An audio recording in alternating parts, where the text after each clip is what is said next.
back to the show. You're at What's Next today. Very excited today. We've got a gentleman here named Adam Poole. I know he does some angel investing. I know he has a lot to do with the oceans and all the new stuff. Man, I'm really excited to sit here and talk to you. I know you came out of Massachusetts, so I very rarely get a chance to sit down and talk to you. So what have you been up to? Thank you, Steve. It's a pleasure to be here. My wife is teaching a intensive course at the Middlebury Institute of International Studies this January on ocean environmental law. So I'm in town for a month, and it's a pleasure to be on your podcast. My background is actually in clean tech. Okay. I was a venture capitalist for many years in Central Europe, and when I was setting up and investing in the clean tech space, it was in the late 1990s and early 2000s. And back when I set up my first of 3 venture capital funds, there was less than $1 billion a year going into clean tech. The same is true for oceans today. By the time I finished my venture capital experience, there were tens of billions of dollars going into clean tech, and it was a very established field. And so I think oceans is going to be the next thing like clean tech that comes along. Today it's tiny, even though there is about $3 trillion of ocean business going on. There's very little financial capital going into it. There's corporate and there's Defense Department money of many nations, but there's not much financial investor interest in it so far. But in the, I guess, 4 or 5 years I've been doing it, I've seen it doubling every year for each year. That's amazing. So tell me a little bit about what you're looking for is new innovations in green technology is what you're looking for, and looking for different things that you can invest in or maybe invest other people's money into that you think is going to be up and coming in trying to square our oceans away and try to clean them up. And, what exactly are you looking for? Tell me what, this is a very interesting field to me. I'm such an ocean guy. Jacques Cousteau was my hero growing up. I always thought I'd be the one to find the Titanic. The oceans always just meant everything to me, and now here I am out on Monterey Bay. It's one of the most beautiful, scientific also. Is probably why you come here. There's a lot of scientists in and out of here. So tell me, what are you looking for when you're looking at different products? You are a real ocean guy, that's for sure. I know that with your boats that you've fixed up and sail and motor. We're looking at many of the same trends we see on land, but they're now moving to the ocean for the first time. Efficiency, we've had a lot of investment into efficiency on the terrestrial side, whether it's building efficiency or transport efficiency, logistics efficiency. We're beginning to see the same thing on the ocean. We also take farming. Farming in the 19th century was a guy with his farm, and he maybe had 10 acres. And then over time, what happened was it became industrialized. It got bought up, and it got into big industrial farming. Hundreds, if not thousands of acres. Exactly. It was very scientific done when it was done at an industrial scale. They knew exactly how many grams of feed to give to each cow or each chicken. And it actually became a little bit unsanitary or unhealthy to have all these animals packed into buildings. But they're now learning from that again on land and getting more natural. But what's happened in the ocean is that historically, and this is really up to the 21st century, it was a guy and his boat. And he went out and pulled lobster traps, or he went fishing with his mates, and sometimes they had big fancy equipment. Most of the big fancy equipment was not the day boat sort of thing. It was out in the ocean for months at a time, and it was an industrial factory. Sure. What's happening now is that the guy with a single boat is actually getting technology, whether that's technology to find the fish, or whether that's technology to selectively catch the fish, or whether that's technology to actually farm the fish. Aquaculture is becoming a huge thing. Remember, 70% of our planet is ocean. So if we're trying to feed 9 billion people, one of the most logical places to get the food is the ocean. Now, most of that will be way offshore, but there's still a very unintensive use of the ocean today, even though it is massively much more intensive than it was 150 years ago. It's still not scientifically intensive. And so what we're trying to do is invest in the technologies that facilitate very smart, wise farming of the ocean. I'll give you an example. There's a company that makes cameras that go into fish pens that are floating in the ocean. And 5 years ago, what did you do? You shoveled the feed into the fish pen, and it dropped through, and the fish ate it, but you didn't know when it was time to stop, so you shoveled lots and lots of bags in, and it fell down to the bottom all the way through the pen because the fish were full. And it polluted the water down below because it was just too much feed. So this company called RealData.ai invented a camera that you put at the bottom of a pen, and it will look and find when the feed is actually getting all the way through the fish and automatically tell you stop feeding. Because once the feed is starting to filter to the bottom, you don't want to do it anymore. Right. That's amazing. It's you can't even imagine all the little doodads and all the different things that are people are working on. How many times a week you say, "Oh, why didn't I think of that? Doggone it!" It's just a very simple idea, but just took somebody to put it together. Yeah. And that's what you're looking for: some smart kids that are doing some. Are it like pollution, like chemicals, that kind of thing, or more? Yes. Are you just trying to like the fish population as far as feeding? I know you've talked about like kelp and that kind of thing, and making that into food, maybe like a soybean or something, if you could make it into another food or something like that. The technology's certainly there, so we could really use the ocean if we don't abuse it and dump so much chemicals and plastics and everything else. That's just crazy. Give me a little background on it. Where'd you grow up?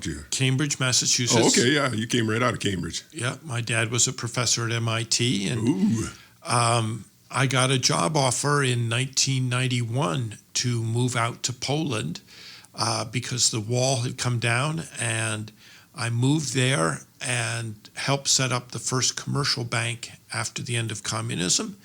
And then the Polish government asked me to take on 34 different companies and help turn them around, which I did. And then I set up my 3 venture capital funds that invested in clean tech. So all sorts of different businesses in Poland. All sorts of different Not just businesses. ocean, yeah. Correct. Right. We also did the first private gas company in Romania. Wow. And the first private wastewater company in Hungary.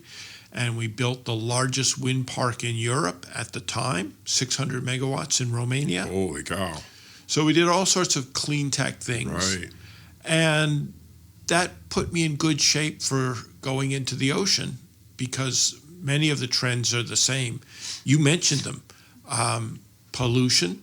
Right. We do invest in companies that are doing sensors for the oceans because the ocean basically is a difficult place to work. It's got a lot of storms and currents. Right. You know that as a sailor. Sure. And so building the sensors that will last is a tough thing, but people are doing it. Energy, very important coming from the ocean. The only segment of the ocean where spending is declining is oil and gas. Well, that's good. Yeah, it's good. And what's compensating for it, or even more compensating than the decline, is the starting of offshore wind. And Wow.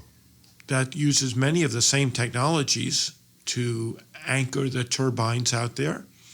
And now we're going to see a lot of it soon on the West Coast as well. It's already happening on the East Coast, and it's happening very intensively in Europe. Well, I've been hearing about that for decades. Obviously, you drive across the Midwest or anywhere around the United States, you're going to find these huge, massive windmills, just acres and acres and acres of them. And, I've been hearing for decades, let's put them out in the ocean. I mean, it's a flat. It's just always blowing out there. It's like, that's a fantastic idea. But I don't know if it ever took off. So it clearly is, huh? It took off very much in Europe. Because you're not taking up land. You're not, eating up farmers. I guess it doesn't take a whole lot of land anyways, But out in the ocean, it's just a constant wind. Correct. It's great to put them in the ocean for the wind. That's what I would think. It's less good because you get amazing storms, and those waves really batter those. Right. So the support system for the turbine has to be really strong. Really. And, it's hard to anchor it, but particularly on the West Coast, where it drops off so quickly into several hundred meters of depth. Right. There's a whole lot of below the water, huh? Correct. To get to the ground. Exactly. It could be huge. In the East Coast, where it's a much more shallow continental shelf, you can go just down 30 meters, and so you can put anchor lines down. Sure. And it's much easier to do. But they have now developed floating turbines. Oh, no kidding. Yep. So you don't need to have nearly the superstructure or the understructure, you might say, to anchor them that you did in the past. Yeah, maybe they'll be a little smaller than the ones on land. Those, I was driving down the road one day and down the expressway, and a semi went by me with just one blade, and it was quite a bit longer than the flatbed semi-trailer that was on. It gives you a little bit of perspective. When you're driving by it, it's that far in the air. You don't realize how huge that thing is until you're sitting right next to it. It's like, holy cow. Yeah, in a storm, you could rip those little turbines right off, right, in an ocean storm like that. I've seen those things on fire driving down, way up there where they caught something, and maybe that technology wasn't completely up yet. Some are older, some are newer. But it's a big challenge. It is, I bet. These things are tens of megawatts. Right. And, that can power a small town. Sure. One of these turbines. And in fact, the trend is to get bigger and bigger because there's so much more efficiency.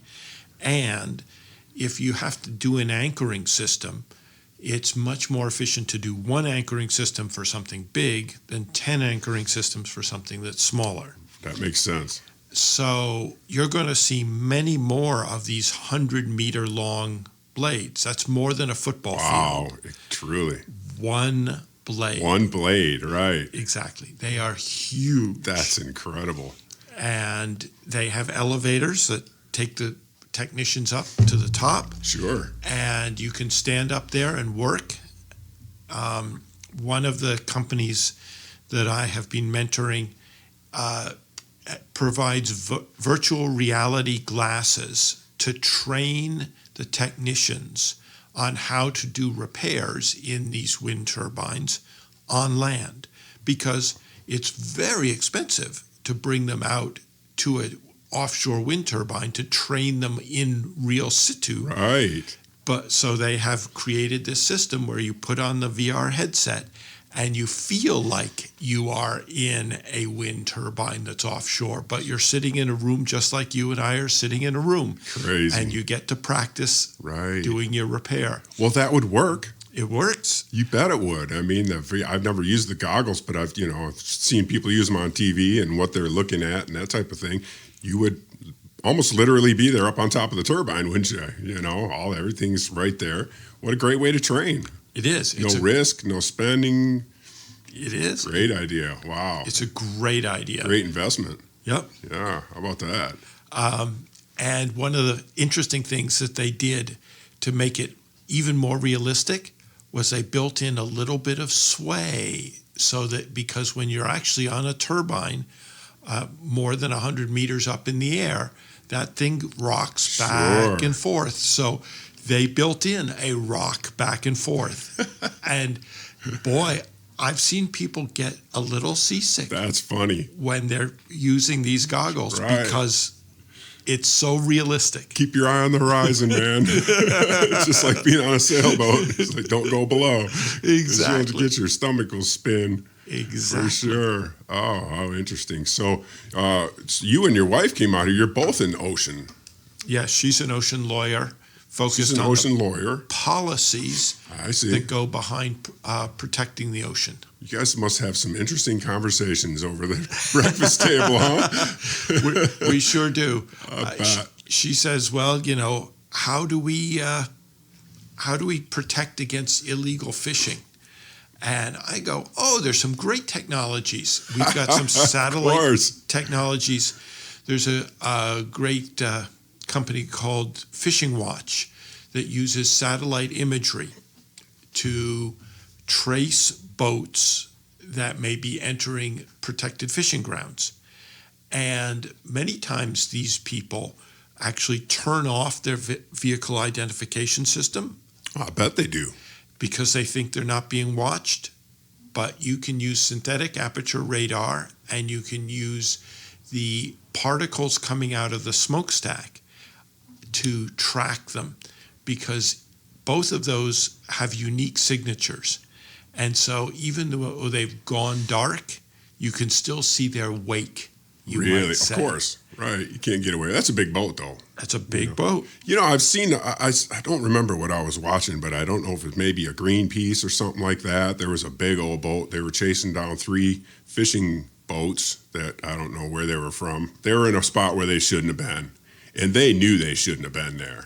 That's right. And so this boat that went after them, and then the other 2 boats started circling him so that one could get away. And it was craziness out there. So, so what do you do once you identify them? Then just find them. Really, you can't go out there and do anything without putting yourself in harm's way. Because they're ruthless compared, from what I could see out there. Correct. They don't care. Absolutely correct. People like Ian Urbina, the reporter, have documented the slave trade that basically happens on those boats. Really? And so it's really up to government. Yeah. So a group like Fishing Watch, which is getting all this information in, and so it can spot, for example, there was a specific Chinese fishing squid trawler or squid boat that would approach the Argentinian waters. And the minute it would get close to Argentinian national waters, it turned off its vehicle identification system. They know what they're doing.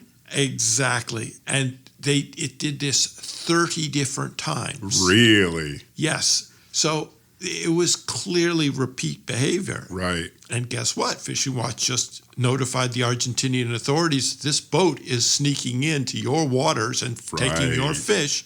Well, it's up to the Argentinians if they want to prosecute. And yes, they did.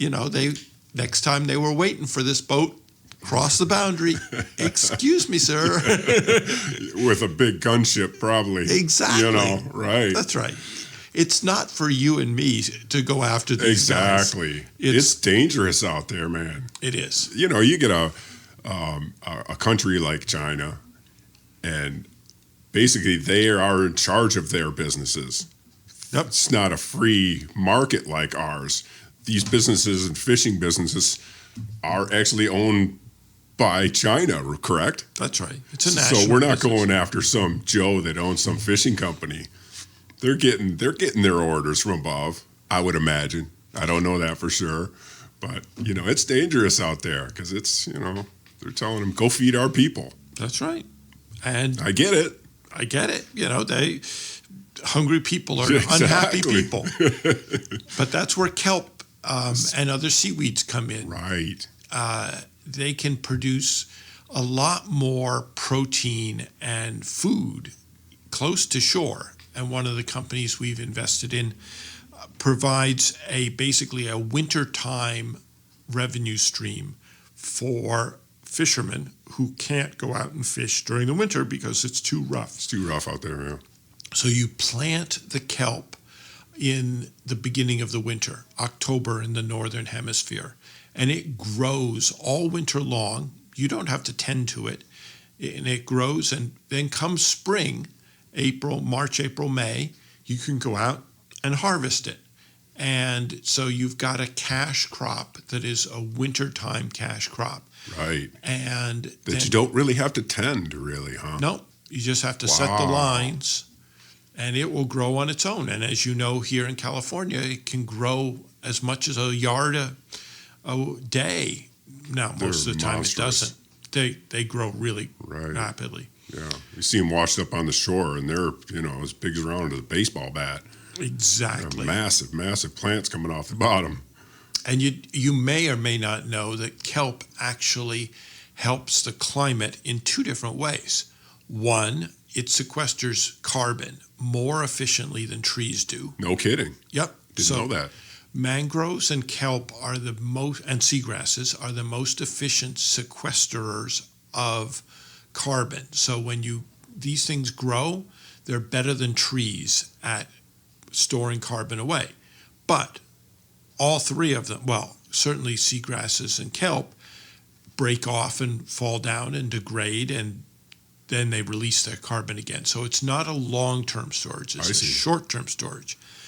But you can take the kelp that you farmed and grind it up, dry it, grind it up, and feed it to cattle. And it acts as a probiotic and means that the cattle do not belch methane, which is a huge source. That's huge. Of methane going into the atmosphere. And so if you can stop the belching of the cows by feeding them the kelp, you will actually contribute massively to reduction of the climate problem. Wow, yeah, global warming and the whole stuff, the whole thing, huh? Exactly. Wow. So you're covering the whole gambit by covering the ocean, man. I'm telling you what, it kind of controls the whole Earth. It does. It's crazy how much, like I said, 70%. I was joking around with your wife, and I said, "What are you doing now? Holding the world on your shoulders?" She's like, "No, just half the ocean." It's like, well, the ocean's a whole lot more than half. That's a lot of weight on your shoulders. It's a lot of weight, and it goes down very deep. I think the average depth of the ocean. Well, what do you think the average depth of the ocean is? Average depth of the ocean. Ooh, tough one. I know there's some spots in Lake Michigan that are close to 800 to 1,000 feet, and I know Lake Tahoe's got to be 3 times that. So, boy, it's got to be just thousands of feet, huh? Yeah, I think it's 5,000 meters, which is about 15,000 feet. Yeah, I'm an American. I don't know meters. Yeah. How many feet is that, sir? About 15,000 wow, feet deep cow. is the average depth of the ocean. I'm pretty sure. That's amazing. It is. It's very, very deep, because we think of it's deep. It's 100 feet deep. Yeah. But no, a lot of it is very dark. And the aquarium just down the road here is opening up a new exhibit on the deep sea. It's going to come in April or May, I think, is going to be the opening. And you should go see it, because it's going to have all these really weird creatures that can survive under pressures. It's as if you were taking a car and putting it on top of your body, or a whole building and putting it on top of your body. Exactly. And there's no light, and there's very little oxygen. So the aquarium has actually had to redesign its exhibit and its filtering and pumping and all those sorts of things to be able to recreate what is like a mile down. Wow. That's amazing. When I was a youngster, I used to go up to Lake Superior, and we'd go shipwreck diving, on these old wooden hulled ships that have sunk, and they just don't deteriorate because it's so cold up there, and it's kind of unwritten rule, you don't take anything from a shipwreck. You don't disturb that shipwreck, whether it's a spring, whether it's nothing. You just don't take anything with you. And I watch and I see the bottoms of the oceans where they just drag fishing stuff across the bottom, and it's like you're just destroying so much in these bottom dragging fishing. I don't know if you find an old beautiful sunken ship and it's just covered in nets because they've snagged on it over hundreds of times, dragging across the bottom, destroyed whatever that shipwreck would have been, whether it may be a tomb, truly, back in the day. And that's always bothered me. Is there something that, it's going to stop this dragging across the bottom? Because, you see a topical view of the ocean and it's just tracks running every different direction. And it's like, holy cow, they have no idea what they're dragging over down there. It's things that we've not had a chance to look at yet, but they don't care. It's just, it crushes me. It's just like, doggone it, they have to know that they're dragging across the bottom. Who knows what we haven't even discovered yet down there. Correct. What's your take on that? It is. It's really sad. Disheartening. It's disheartening, and it should stop. Yeah. Because we don't know what we're dragging across, and we don't know all the cool things that are down there. Exactly. They do have some nodules down there that are filled with valuable minerals, nickel, manganese, things like that. And they grow in the millimeters per million years. So holy cow. The things that are size of a baseball are 50 million years old. That's exactly what I'm talking about. I don't know any about this stuff, but that's what I'm thinking. You got to be wrecking stuff that is just ancient. You can't bring that back. No, you can't bring it back. And we haven't actually yet developed any good technologies for catching those fish and scallops and things that are down there in the bottom. But we have developed artificial ways of growing them, fish pens. Right. And one of the very interesting things that we're looking at investing in is a thing called RAS, recirculating aquaculture systems. And these are for cities and towns away from the coast where you can grow fish, salmon, tuna, flounders, cod, things like that are in basically giant aquariums. And you grow them and send fresh fish to the supermarket or the restaurants in landlocked interior cities instead of sending 3 to 5 day old trucked fish that have been sitting on ice and coming out of Boston or San Francisco or Monterey. Now you can actually get nice fresh fish if you're in Denver.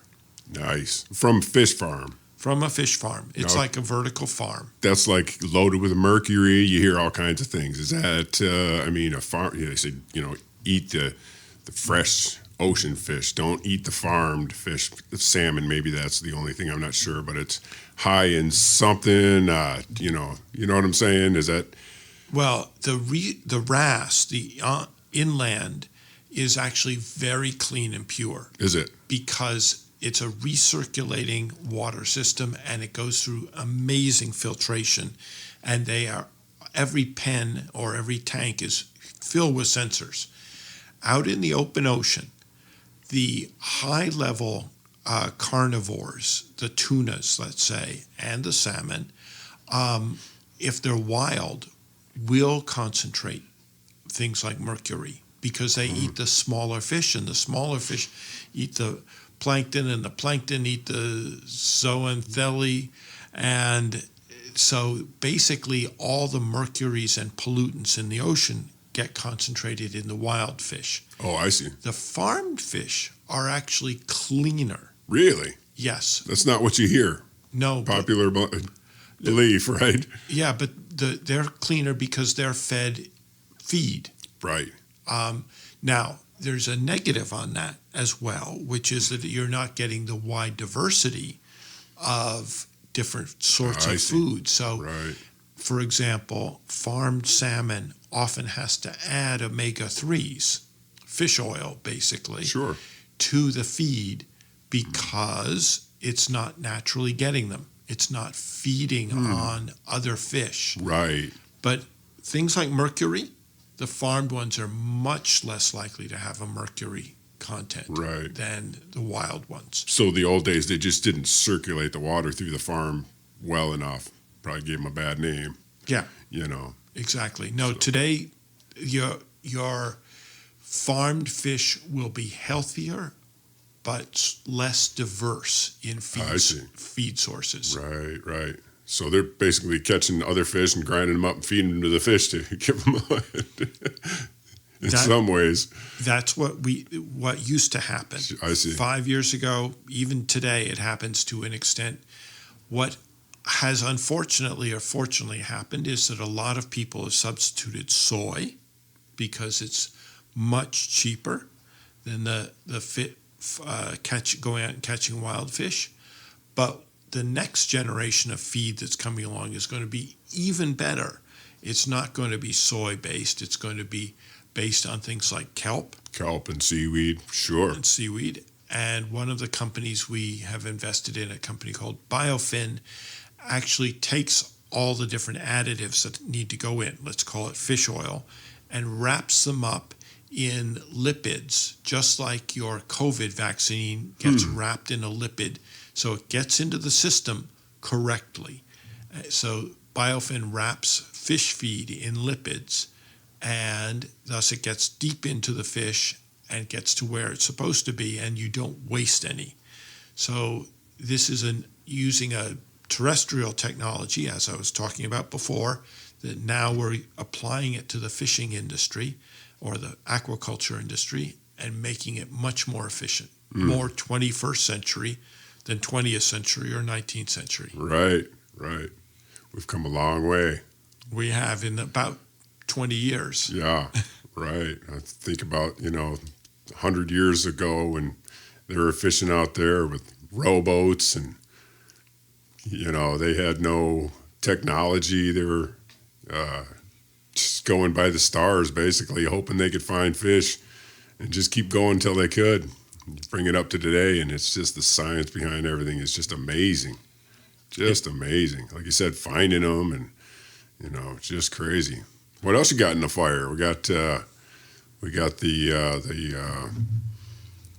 what'd you say, the scope that's at the bottom of the tanks. Yeah. What else you working on? Got anything else in the fires? Well, so the ocean area has 4 main economic areas.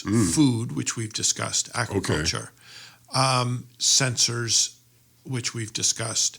Another area is ecotourism, and another area is shipping. In the ecotourism area, we've invested in a company called Coral Vita, which is a way of replanting coral reefs that is much more efficient and causes the reef to grow quicker. And it is basically a coral farm. We didn't know how to do coral farming 10 years ago. Wow. And now we know how to, or at least we know how to do it in a relatively primitive way, I'm sure, by what the people 50 years from now will think. But today, it's a huge new open science that nobody knew about even just a few years ago. Yeah. So if you want a coral garden off of your hotel or your beach resort, we have a way of now planting a coral garden and getting it to grow. Wow. You hear about them all dying off. I've seen shows where the scientists are crying. They go back to a place they had been 10 years ago and everything's dead. Is it the heat, or it's probably more of the change in climate more than poisons or, toxins. But it just seems to be dying off at just a crazy rate.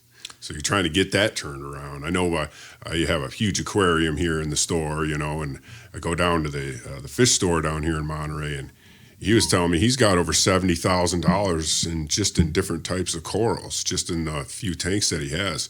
It's very slow growing, very expensive, to do, and to try to turn around at the rate it's dying off now. Whatever we can do, I guess. I don't know exactly what coral does for the ocean, but it provides a lot of habitat. Do tell.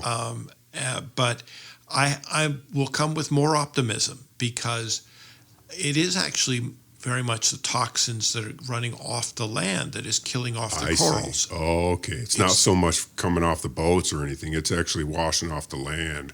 Totally makes sense. It's the fertilizers. People apply too many fertilizers. Right. It's the sewage. It's the plastics. Yeah. It's those sorts of things that are flowing off land onto the coral reefs that are stressing it so much that when the temperatures go up, they die. Right. But Coral Vita has figured out a way to cause coral to grow much more rapidly.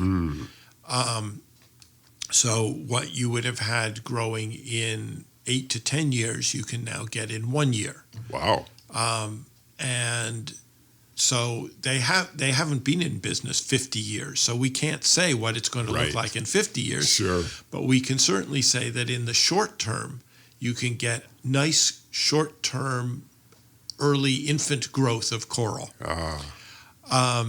And the corals provide a lot, mostly ecotourism from the human perspective, but they provide a lot of shelter for all the fish species, and they provide a lot of protection of the land from storms, so you can use them as basically breakwaters. So there's a whole bunch of different uses that the corals provide, and that's why resorts in the Caribbean have contracted with Coral Vita to replant their front yard, you might say. Wow. Front yard in the ocean. For sure. Right. That's interesting. It's coming from Michigan and coming from the Midwest, it rains every other day. But, I come out to California and it may not rain for months and months. And, I've thought about that before. You get a big gully washer out here, and everything is so dirty and nasty, and, it in one huge rainstorm, imagine how much crap that's washing into the bay here. I've thought about that before. If it doesn't rain very often, it gets really nasty. And then you couple that with all of the farmlands around here, we're in the middle of the salad bowl, and the chemicals that got to be running out of those, it's hard to watch, it's crazy to, just because I love the ocean so much, to see that people just don't care, or it just doesn't. That's not my department, I farm the land. Well, doggone it, you're wrecking the ocean at the same time, Everybody, we got to synergize, I guess we said in the 70s, right? We got to put our heads together, get all these people together, and, because once, like yourself, you're trying to do so much good, but there's so much nastiness and evil and people that just don't give a flying wing ding, It's just, you feel like you're got to be fighting an uphill battle most of the time. You're right. You're spot on. You hear about the lionfish that are just destroying the East Coast. You hear about these in the ships that are trying to map the ocean floor, so they're exploding different things so they can read the echo. It's like, what would that do to the hearing of a whale? I know they don't care, but I care. Yep. What else are you wrecking down there? I know you're trying to get your purpose, whatever you're trying to do, but boy, they just the human beings, huh?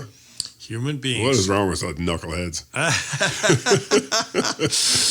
Well, I bring good news on both the lionfish and the sonar sounding. one of the companies we're looking at investing in harvests lionfish as an invasive species, right? and turns them into leather for your watch bands or your boots. Well, about time they found something good to do with those things. Exactly. They're by the way, they're also tasty. If you they're very bony too. Yes. They're very hard to, that's the problem with them. I watch a show called SV Delos. It's a sailing vessel, Delos, and they've been on for about a decade and a half, and they travel all over the world just sailing. And they had a scientist on the boat one day, and they were down spearfishing, and he brought up a couple of these lionfish, and I don't know if they were maybe down in South America or something. I don't know where exactly they were, but he cut this thing open and started pulling all the fish out that this thing had eaten in the last hour or so. And he's like, this is a such and such, this is a so-and-so. He's killing off all the species right up along, the coast here. It just goes along. It's got no predators that eat it, and it just eats all these endangered fish, So, it really killed me. I was like, holy cow. And there's so many of them now. So they're just going out and just spearing as many as they can and just throwing them away, just to get them out of there. Yeah. Well, now we have a way, spear them, great, but now we have a way, bring them back to shore and sell them into Inversa, which is the company that converts them into boots and watch bands. There you go. Grind them up, feed them to the landfish. I don't know. You got to feed them oil. I don't know. That would be an interesting idea. Yeah. Sure, grind them up and make something out of them. Exactly. Probably some kind of poison to them. They look pretty poisonous. Yeah, there is some poison. Yeah, I bet. And then on the sonar, there are ways these days to map the floor of the ocean with light versus sound. There you go. See, I'm sure that the light, there's no light down at the bottom of the ocean, will be shocking for something at the bottom, because it'll be like a flash bulb going off in their eyes. What the heck was that? Exactly. But at least it won't be causing them to go deaf. Right. Right. We'll turn around and blind them instead. I don't know. Well, also the light doesn't travel very far in the ocean, whereas sound travels very far. So, that's a good point. A sonar will deafen people for thousands of miles, right? Versus the light will be very spot specific. That's a great point. And once you've moved on 20 meters, 50 meters, you won't be affecting the things back in the first place. Right. And you can use all sorts of different spectrums. In fact, if you look at some of the Schmidt ocean exploration videos, you will see that the deep ocean is filled with light from specific fish. So there's lots of lanternfish, for example, and there's lots of jellyfish that glow in the dark. And particularly when threatened, they will glow, and one of them actually sheds its skin, which stays glowing, and then it runs away, and the predator comes and eats the glowing skin. You gotta be kidding me. No. That's amazing. It is. It's amazing. And so they use light both as a threat and as a protection. You see why I love the ocean so much? It's insane. It is. Every day you can learn something super cool about it. It's just completely, it's like might as well jump into Mars, It's for like another world. It is. It's another world. Have you thought about siphonophores? Do you know about them? I have no idea. Well, siphonophores are sort of 150 meter, that's a 175 yard long creature. And each one of the segments of the siphonophore is independent, but they join together in order to make a whole. So there are independent segments, which are independent animals that are for the gut, and there are independent animals that are for the brain, and independent animals that are for the locomotion. And they don't work without each other. So they come together in the ocean, they click together, you might say, and create this 160 plus foot long, 160 meter yard long chain, and work along. So it's a being that they're all pretty much the same, and then they come together and they pick up their own Special job. Correct. And that's insane. That's crazy. Exactly. How's that? That's just amazing. I don't even know where to go from there. They're amazing to look at. Just crazy. But there's so much down below that we haven't gotten to, isn't there? I mean, there's got to be depths, like you're saying, that it's going to be decades before we can get down that deep, I would imagine. Just even find out what's down there. Well, we send down probes, and one of the fun things to invest in are these new technologies that allow you to sit in the dry ship command center and let this remotely operated vehicle dive down.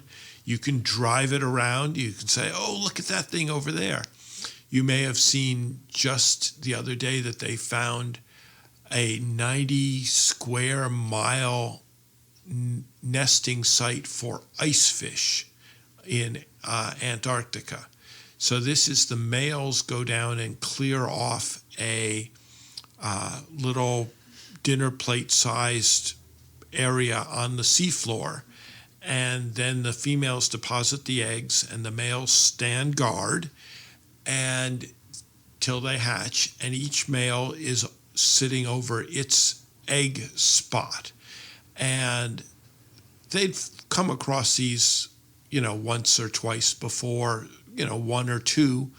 Suddenly they have, it's something like, I think there was 90 square miles of these. So it's, 10 miles by 9 miles of thousands and thousands of these every 6 inches. Just little tinier plate-sized circles with That's fish right. sitting on them. Exactly. Wow. So it's an amazing thing. And ice fish are amazing. They have no hemoglobin because it's too cold. So they have clear blood. Wow. It's a very wow sort of fish. I used to have some glass fish. I don't know if that's the same thing, but yeah, they're just transparent. Yeah. I look at them and go, why do I have these? I just can't even see them. Why do I pay so much money for a fish I can't see? It's really neat, though, It is. It's very neat. Technology. Well, let's see. What else do I want to know about the ocean? Oil, fuel, trucking this fuel across the ocean. I've heard that we have enough fossil fuel, at least reserved, to destroy the earth. If we burn everything that we have, it would pretty much be unsurvivable. The air would not be. But still, every week, these companies are spending millions and billions and billions of dollars to find new ways to extract oil from the earth. I've talked to a couple of different people about this, and it just drives me crazy because there's no real brain at the top. It's a profit-driven type of organization that everybody just needs more money. Mm-hmm. Why I don't understand why you would invest in more ways to destroy the earth and trying to find ways to get oil out when we already have too much.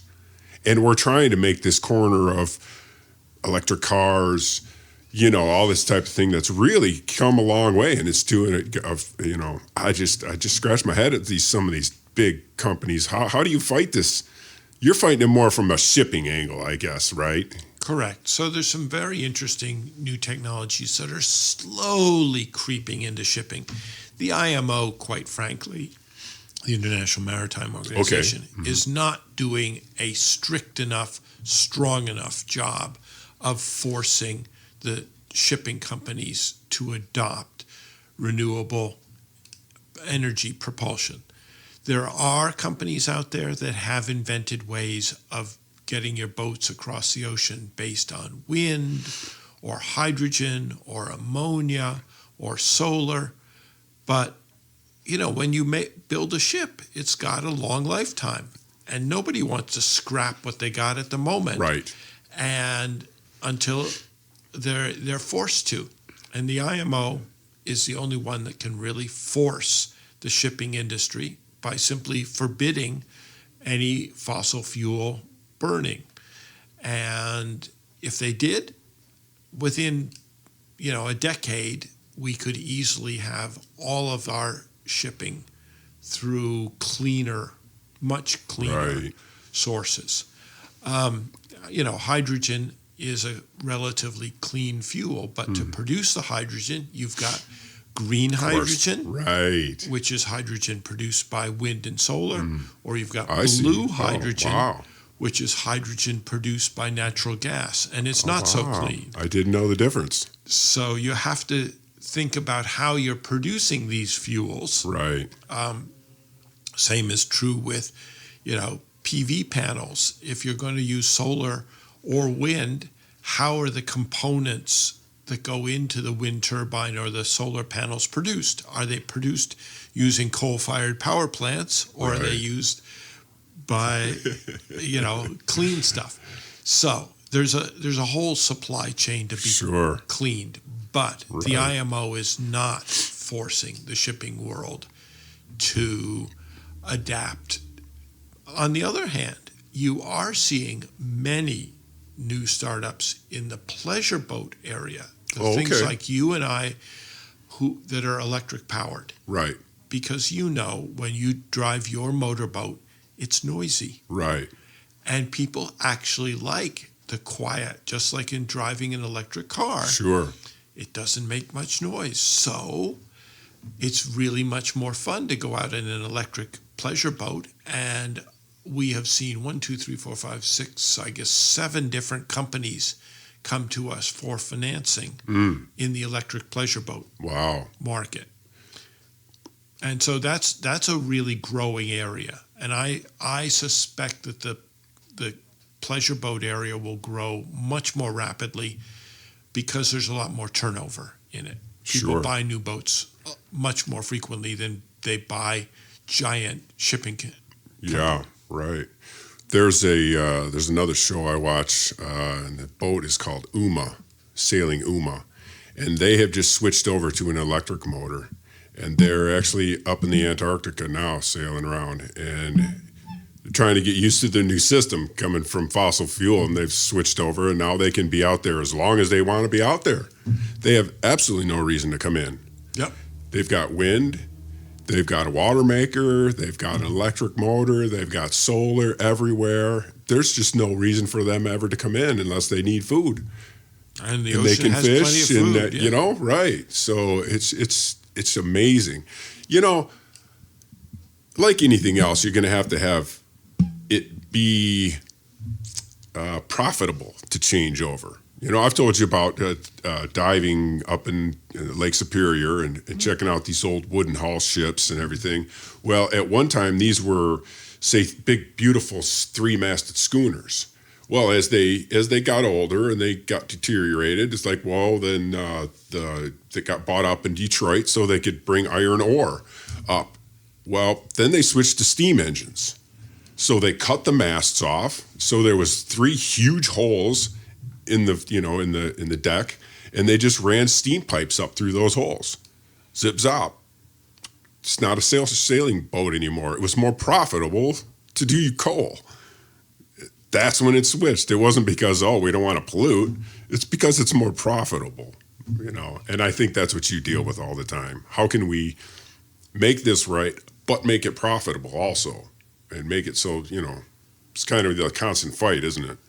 It is a constant fight, and that's one of the big reasons for government regulation is we need a level playing field. We need certainty what's going to happen over the next 20, 30, 40 years, because wind and solar boats, for example, can be profitable. They have no operating costs, but it costs a huge amount of money to buy them in the first place. Right. Or convert them. Convert them, exactly. So we need to know that the rules against fossil fuels or emissions of fossil fuel exhaust are going to be there for that whole time. And they're not going to be loopholes. They're not going to say, well, If you bought the boat before January Yeah, 1, right. 2022, you're exempt. You know? Well, you don't want to put anybody out of business. Well, Okay, maybe you do if they're polluting that bad, but yeah, exactly. you don't want to crush the little guy.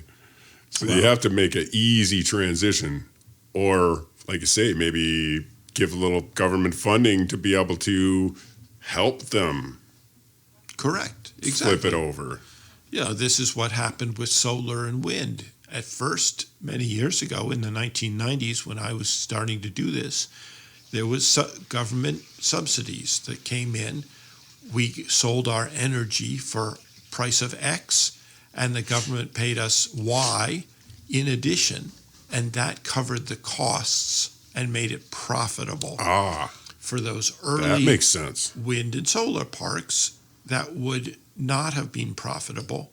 But there's that experience curve, the declining costs as you get more and more experience. And we were at the beginning of it. Sure. Somebody has to shoulder that The burden. learning curve, sure, you bet.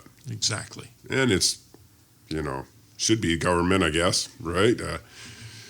Anything, whether it's, maybe organizations can get together and do that, but they also have to be profitable, That's interesting. If we could just remove all the subsidies that fossil fuels get today, it would make it a lot more possible for wind and solar to compete. Right. But there's so much subsidization and lack of taxation of the oil and gas industry.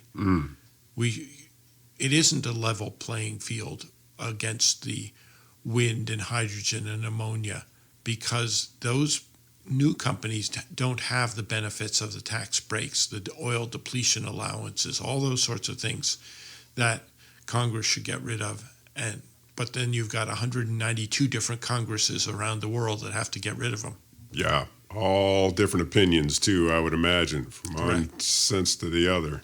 I don't expect Saudi Arabia will remove those very That's quickly. what I'm saying, right? That's not going to fall off tomorrow. That's right. For sure, yeah. They want to keep cranking out that oil. Exactly. And they want to keep they're one of the big problems at the International Maritime Organization, because they don't want to force the shipping industry to switch over to sustainable fuels, because they're using their fuels to power all those boats in a very inefficient way. Right. But it only makes sense, What was I watching last night? Jay Leno's car show, and he's got all the 50s cars and 60s, 70s. Well, they had a Tesla on there, and it's just amazing. There's no warm-up. There's no noise. You just put your foot on it, and you're gone. There's just power. There's no moving parts. There's nothing to wear out. Maybe there is. I don't know enough about an electronic motor, but it's got to be some type of moving part, but not like a combustion engine, of course, pollution, but you just, there's no warming it up. You just get in. Do you have a Tesla, or No, I don't have a tried Tesla. any of those electric cars or electric vehicles? They're lovely, yes. It's got to be amazing. There's no choke. You don't have to pull the choke. Right. Right, exactly. I don't think I like it now. It doesn't smell like fossil fuel. Oh, I'm sure you can get an air purifier insert that will give it that fossil fuel smell. Yeah, right. Maybe like one of those sound effect things that make it sound like a big old V8, Exactly. even though it makes no noise. That's right. And you can even put on virtual reality glasses and There you pretend go. like you're driving a... There's smoke coming out of it. That makes me feel at home. Detroit boy. Got to have a little bit of smoke rolling out of that thing. Wow, that's crazy. What else is going on in electronics? And, if we can flip those all over, like we're talking in the boats and shipping, there's got to be huge money in making these huge electric motors the size of a Buick. Absolutely. And they're probably all available out there. Well, there's a lot of opportunity to improve. We're seeing in my clean tech investing lots and lots of new battery technologies. Right. And so, lithium-ion batteries have a history of catching fire. And there's many new technologies coming along that will make them safer, or different chemistries that won't catch fire. So they'll have longer range, they'll have greater energy density. There's all sorts of things that are coming in the battery space, and that will mean that shipping also is much more inclined to use electric boats, because you'll have a relatively small battery pack, maybe about the size of this room, and it will get you across the Atlantic or the Pacific.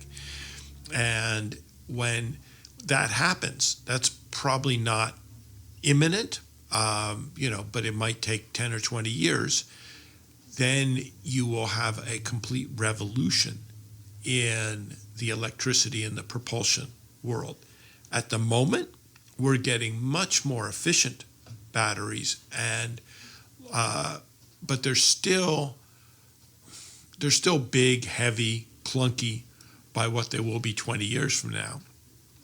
And it's very interesting what the individual can do with their electric car. So that if you've got a fully charged electric car, it can power your house for a day or two. And that's very important resilience in storms, or out here in California, wildfires, earthquakes, all sorts of things. If you've got an electric car, you've got a power and energy for your home for several days. Now, I have heard that. You can take your car and just plug it right into your power, and it can reverse power your home. correct. That's amazing. Now, of course, it has to be fully charged Sure. when the power goes out. Yeah, I just figured my buddy's got like a big Tesla battery on the wall in his garage. Yep. I figured that's where all the energy was stored. It wasn't in the car itself. Well, you can have it in the car itself. So there's enough batteries in there to carry that kind of. Wow, that's interesting. Correct. Or Wow. you can buy Tesla Storage. batteries or storage and put it in your home. Sure. Absolutely. Either one. And so the car is actually a very interesting idea, because you can actually move it around to neighborhoods that may be out of power. Wow. So imagine the electric utility had 1,000 cars, and suddenly the power goes out in that neighborhood. They could drive them all to the neighborhood and plug all those houses in Right. and give them emergency backup power. Right. And then after that's restored, you move it to a different location. So it's a lot of resilience that can be in these cars. And Right. if they could be self-driving cars, then you'd have even more wild and weirdness. They would just drive to wherever the power outage was themselves. Then scale that up to 1,000-foot ship. Exactly. You could pull up to a city and just light them up. That's right. Right. Absolutely. You got it. Yeah. Yep. That's that would follow. Sure. Exactly. So this is what we can see on the horizon. It's not quite there yet, but it is progressing there. As humans, if we can imagine it and we can see it in our heads, it'll come. That's right. It'll be there. You just see it. Just know that it's on its way, and doggone, it'll be here before you know it. It's just the way the human mind is. It's crazy. Correct. So You know? I'm generally an optimist. I Good for you, right? do realize that government regulations can get in the way. Right. For example, it is currently illegal in most states in America to use your car to power your home. So Wow. you need to change the regulations Yeah. of vehicle to grid, V to G, because the grid is not prepared to accept thousands or millions of cars sending their power back into the electricity grid. Right. Particularly because they can't track where the car is. At least with a home and solar panels on the home, they know where your home is. It's Yeah. not moving very much. The car, the grid is just not prepared for today. It's in one place sending power back in, and tomorrow it's in a different place, and the third day it's in a third place. Wow, that's crazy. So you have to change the government rules to allow that sort of resilience to be there. Wow. but the rules can change. Right. They're only made by humans. Yeah. The other thing that makes me pessimistic in my generally optimistic way is that we are mostly driven by greed. Yes. And somebody is going to figure out how to make a huge amount of money off of what should be a social good. So that's the only way to get it to come around, though, unfortunately, as much as we want to think that we're just,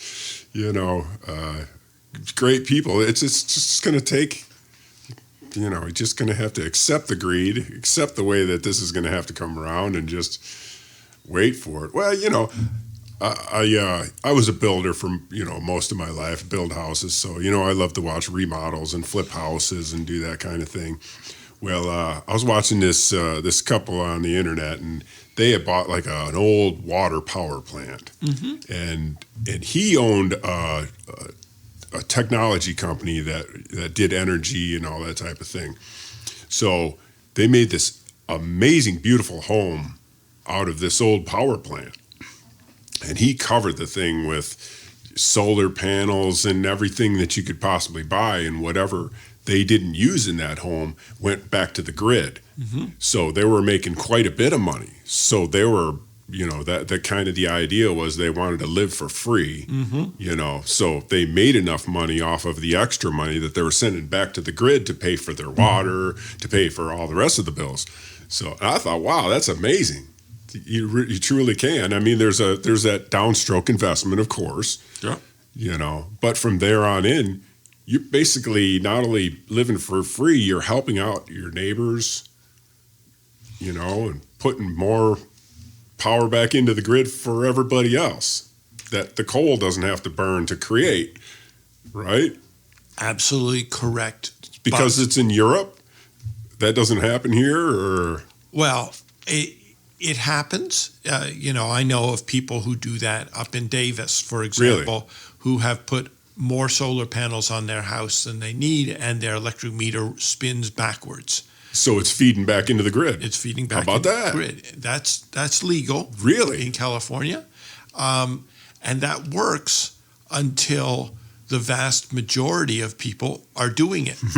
Because who's going to... We don't have batteries big enough to store all that. Exactly. So that's the technology. Well, as a kid growing up in the 60s and 70s, they always told us, it's the future is batteries and magnets. Yeah. To create lack of resistance, you can run trains, and they're not even touching the rails; they're just flying on. It was like, on wow, cushion, that's amazing. If you could, between solar and I don't know, it wasn't solar back then. It was just how can we, do this? Yeah, and that's always been my thought, Because the World War I, World War II, I guess you see those old motorcycles that were a radio car, and the whole back end is a battery. It was so heavy they couldn't get the stupid thing around. It was just the technology. Now we've got watch batteries that are running your phone that can run the space shuttle. Basically, there's so much, So I mean, it's clearly coming along. Interested to see what happens, but. Yeah.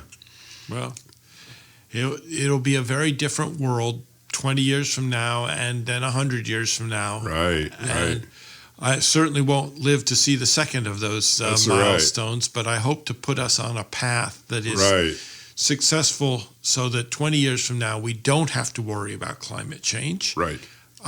So that we don't have to be polluting our oceans through all the runoff from land. Right. And that we are using the beautiful oceans to produce amazing fish and kelp and other things like that to feed lots and lots of people. Right, and get all the countries behind you. That's hard. That's the main thing. It makes me think of I've heard like farming. If you have water on your property, you're not allowed to use it. It's like, well, that's ridiculous because they want you using the grid. I don't understand. If you have water on your property, why can't you take your cows out there and feed them? Well, that's not legal. That has to be brought in. Like, what? Wait, hold on. So they can make profit on it?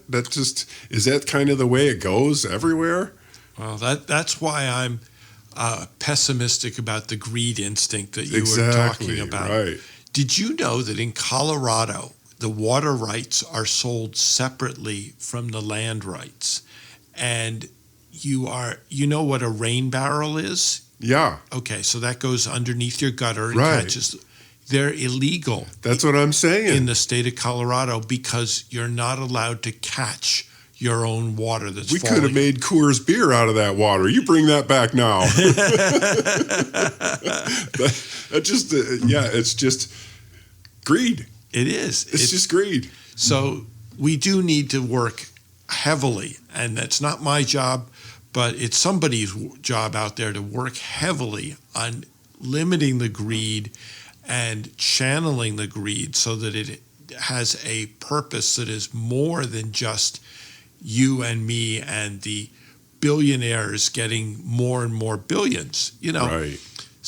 There was some economic study that said that if everybody just had 50 million, they could live comfortably for their whole life, and there's no need to get anywhere up north of 50 million. So, yeah, I find it gross that people out there have so many billions that they just don't even know what to do with them.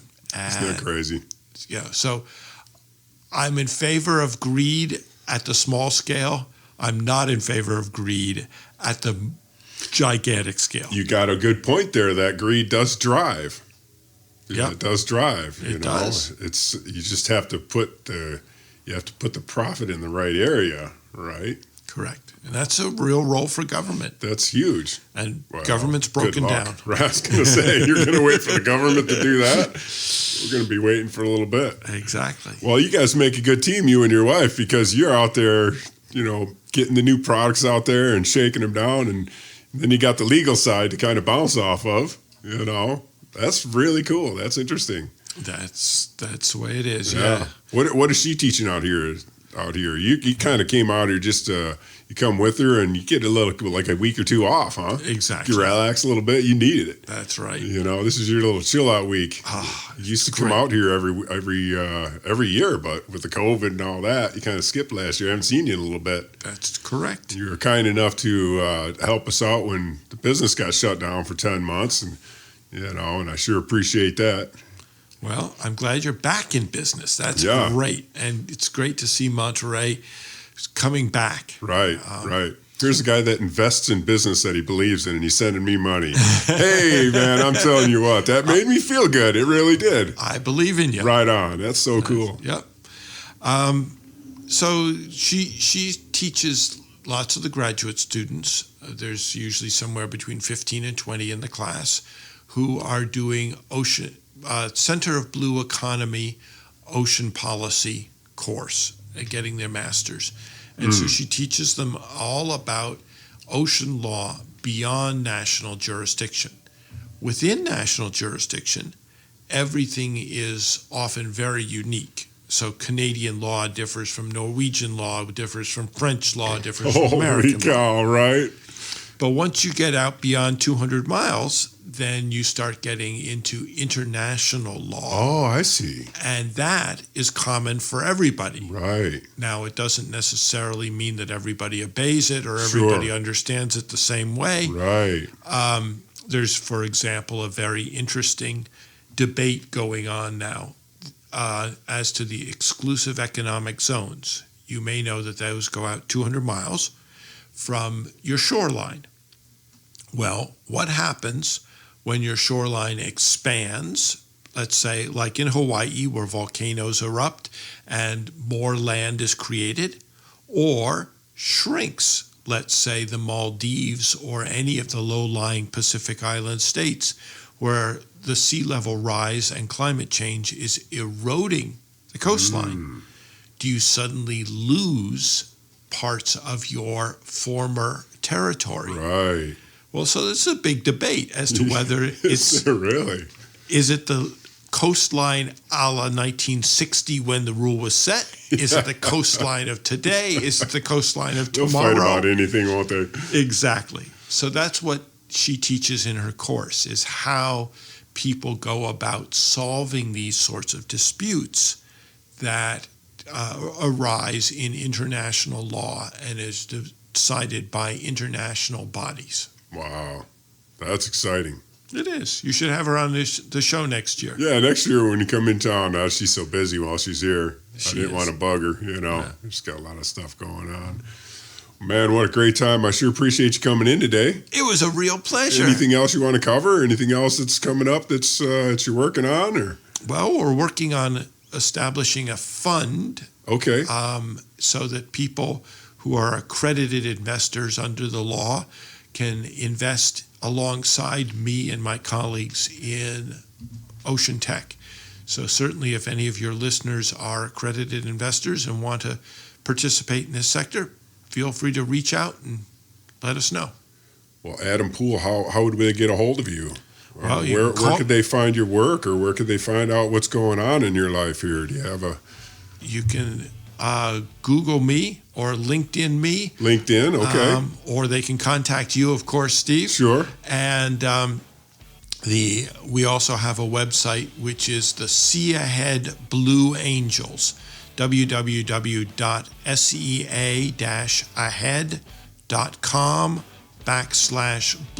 www.sea-ahead.com/blue-angels. That's what I was looking for.